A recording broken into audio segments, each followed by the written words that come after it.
All right. So this is a question that it's going to be hard to answer without crossing over into the uh, dangerous, political waters, which I do all the time. Uh, I'm going to share with you some objective facts, and then I'm going to tell you what my conclusion on organizations like CodeAcademy and DataCamp are.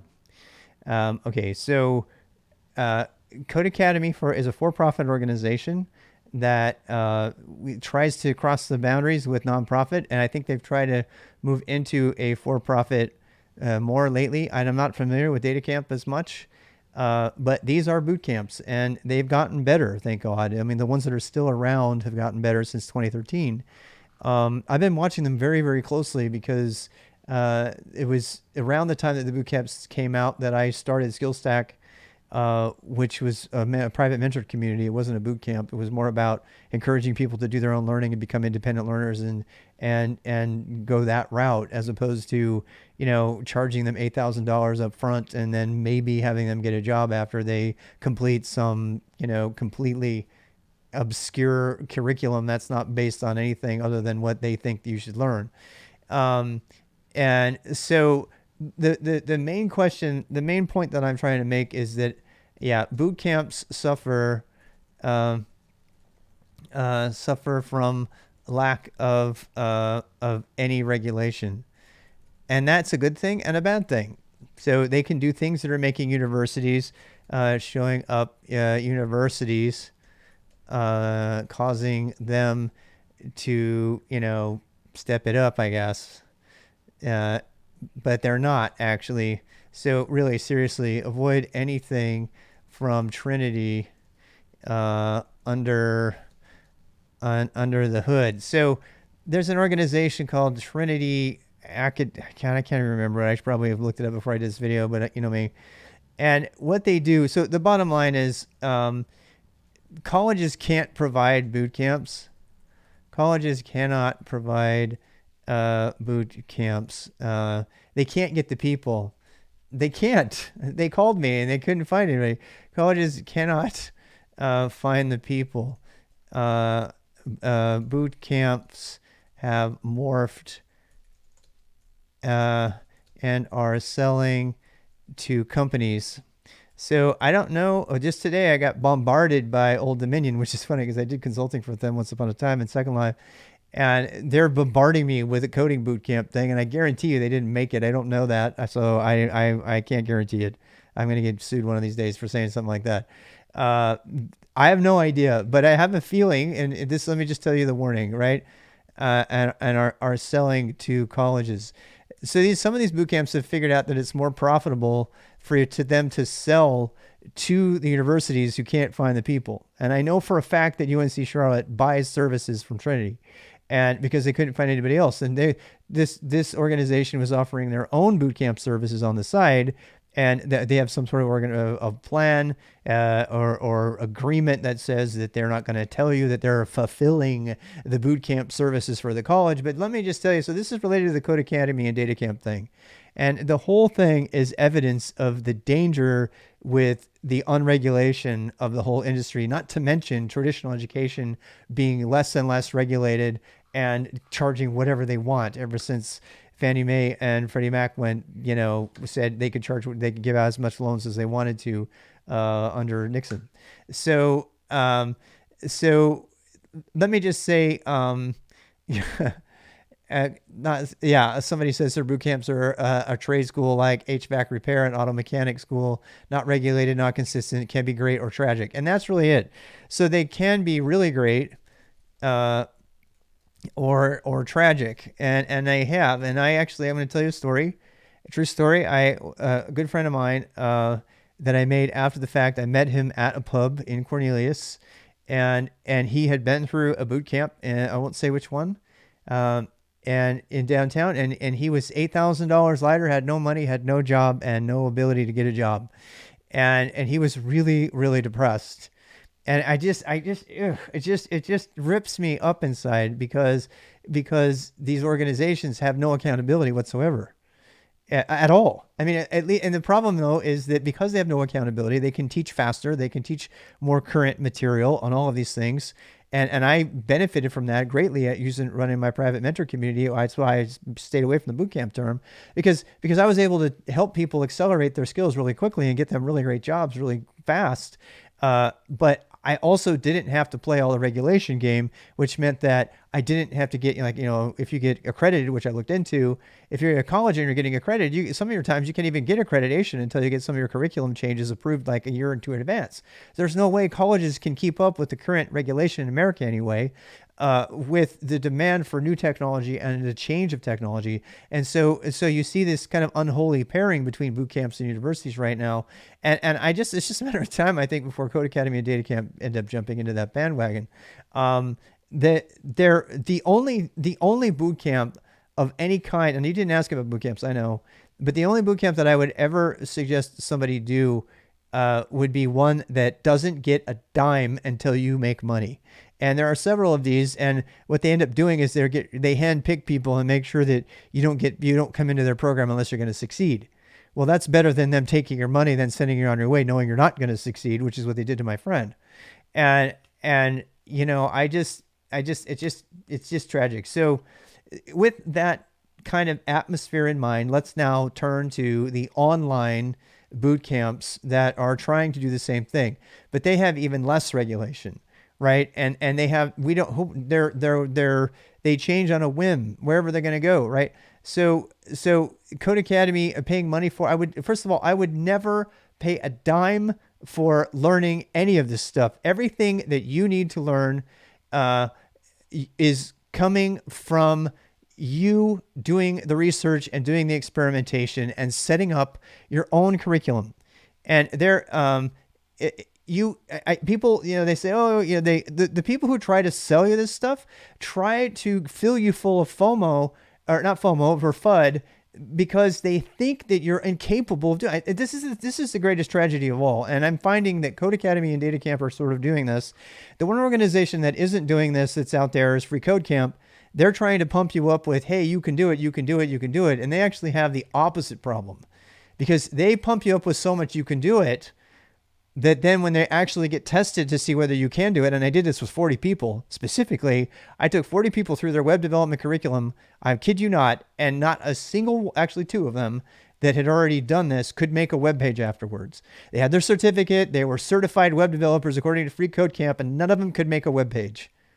And that's because it was all challenge based, and it was all in a web browser, and they didn't actually have to learn how to use an editor or how to use a server or how to actually, set something up on GitHub. None of that was part of the curriculum because it wasn't considered essential for learning web development.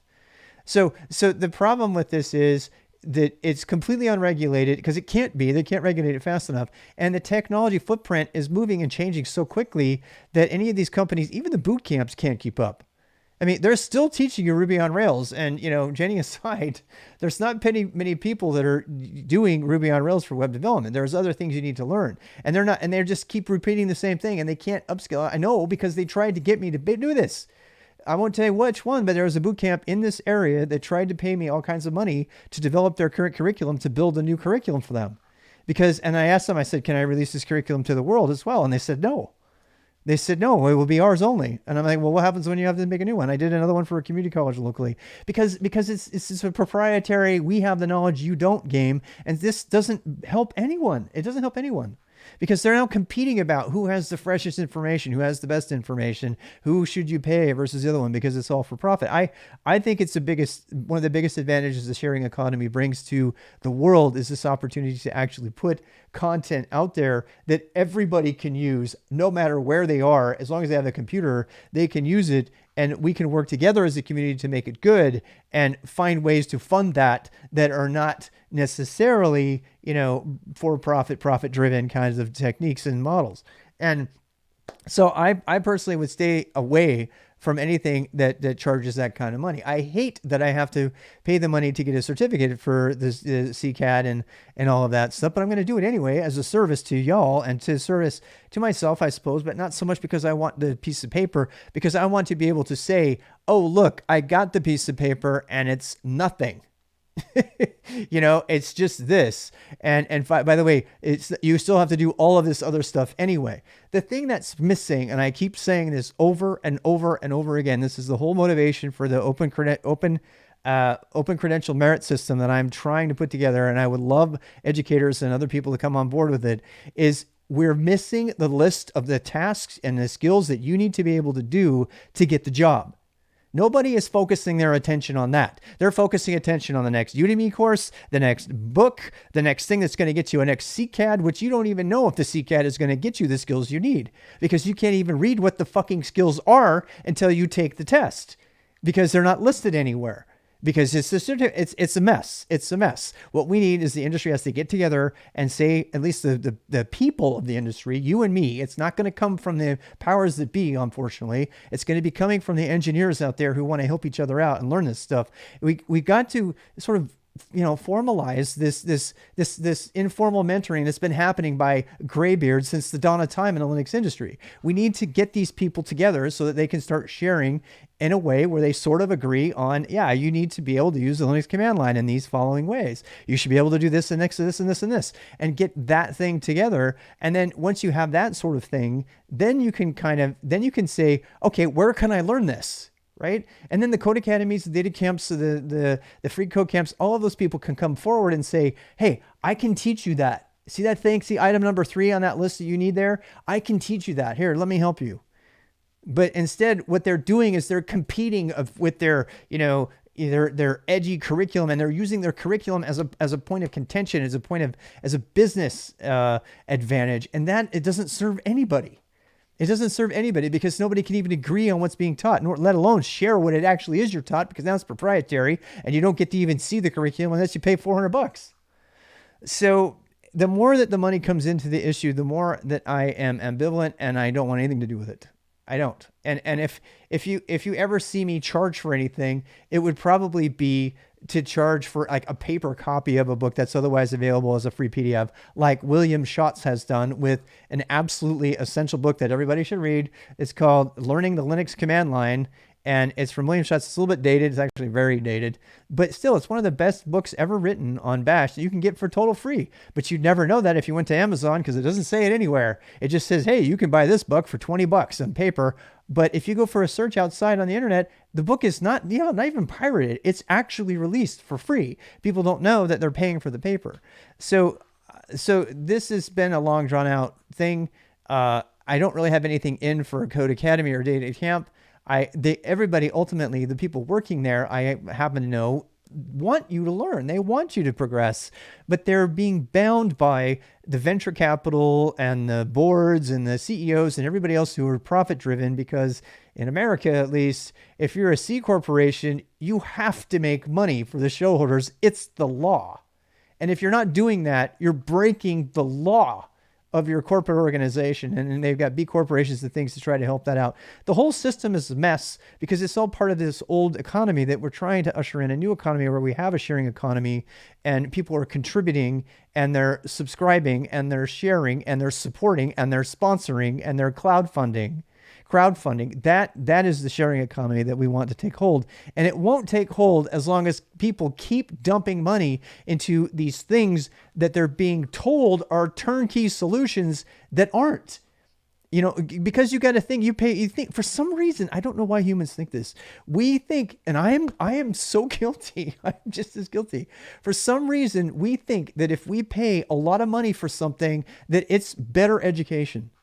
We think that, and the truth is that there are some paywalls that are blocking off really good information. It's particularly true in the finance world, right? There are systems that have financial data that you can't even get to unless you pay a really, really hefty subscription fee.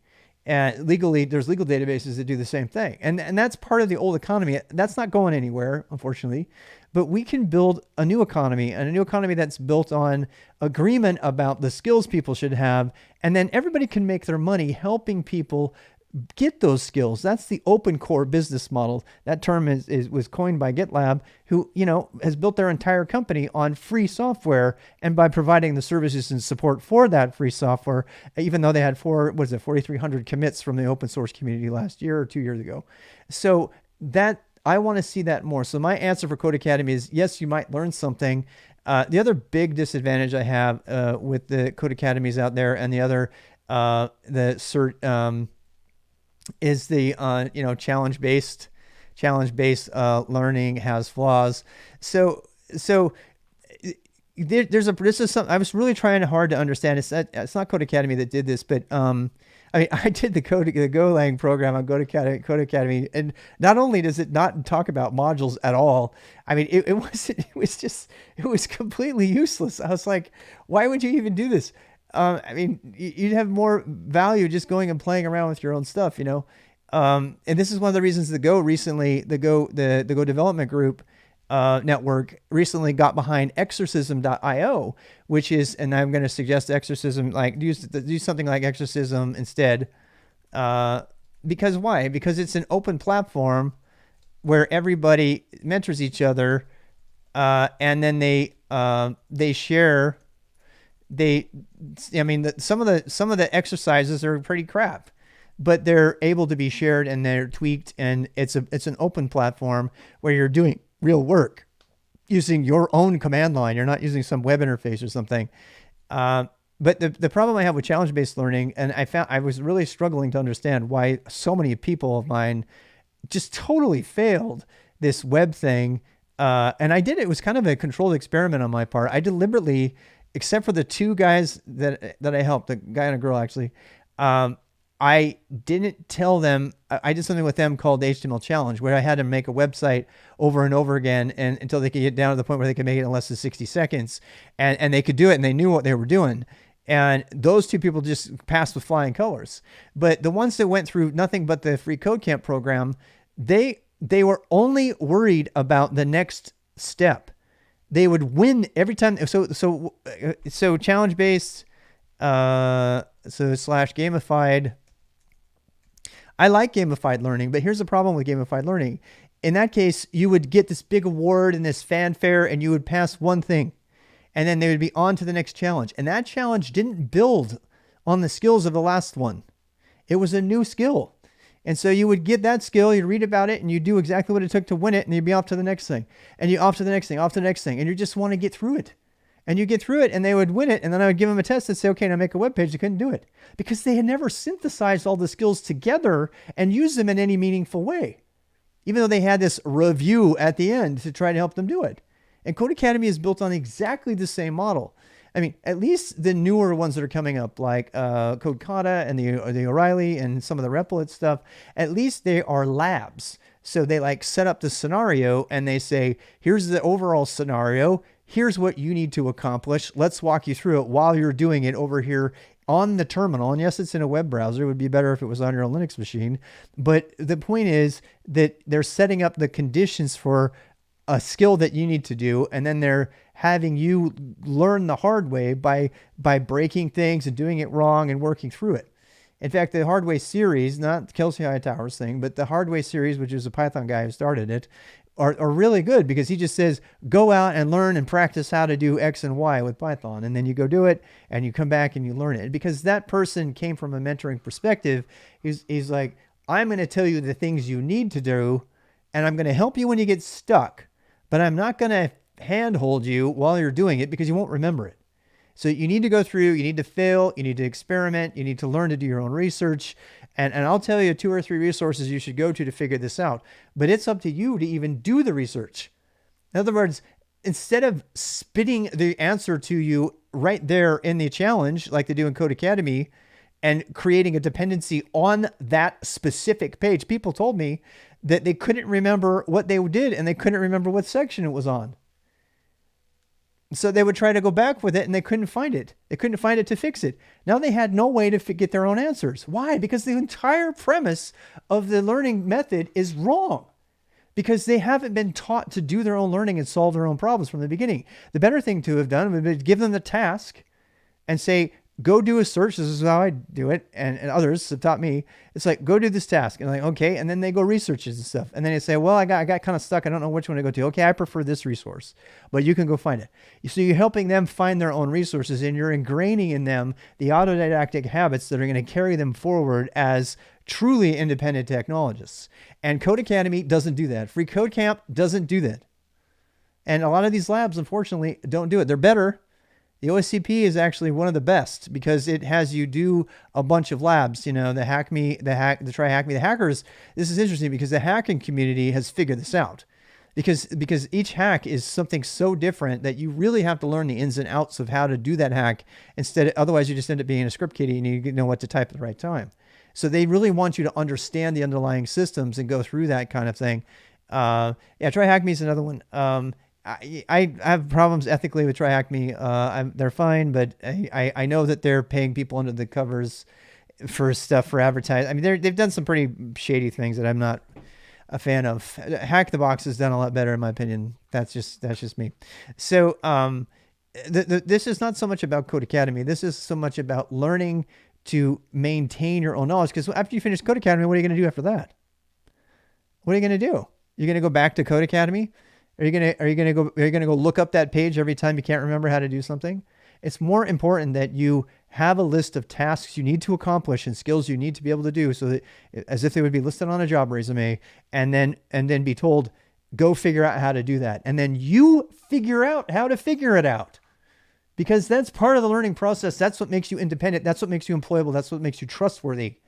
And these other tools don't do that. I'm sorry to say, rather than complain about it, as I've said, I'm trying to make the open merit credential system, which is a system. The Scouts have been doing this for years. They have their kind of lightweight introductions, but they have the list of all the skills you need to be able to do. Choose one of these things and do it. Try one of these things and do it. Try one of these things. Now check in with your merit badge counselor to see if you have any questions. That model works. It always has worked. It's been working since the dawn of time. It's the apprenticeship model. Now, there are times when really strict fact checking and stuff. I mean, somebody made a big issue about lawyers and things like that.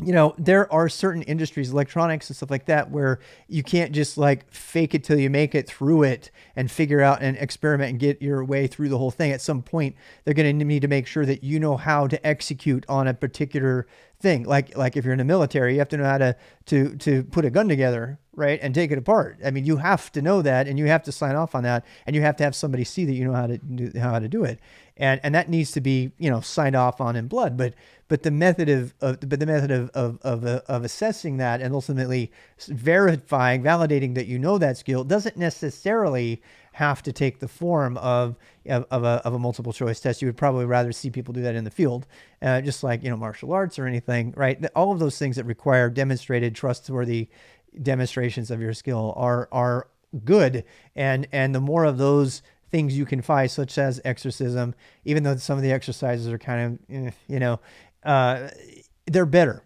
Ideally, what would be really good is for you to make your own exercises up based on tasks that a seasoned professional has told you need to do. It's like, if you're going to have this job, this is the thing that you're going to need to be able to do regularly. And one of the reasons I'm going to say it again, I'm going to do another plug for Nana on YouTube. So was it Tech World with Nana? She actually regularly talks about stuff that you can clearly tell that she's done it. And it's not somebody just speaking about the theory of it or how it should be done or from a book. And she has you go do it to practice it on your own computer using Minikube, not using a Minikube is, you know, an emulated node for Kubernetes. I'm talking about something differently now, but it's not, you know, it's not a manufactured sort of alternative reality that CodeAcademy or Free Code Camp or DataCamp might have you do.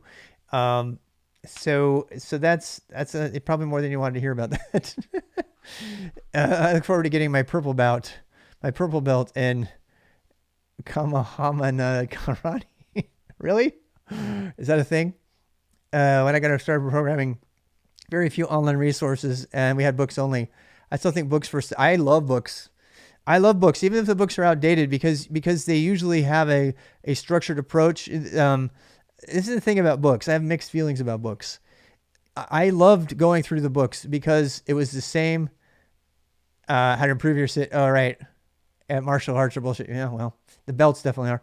So, but the point being, if you're going to go through it, you know, just do it and practice it and figure out ways of establishing trust with the potential employer. That's what it's all about.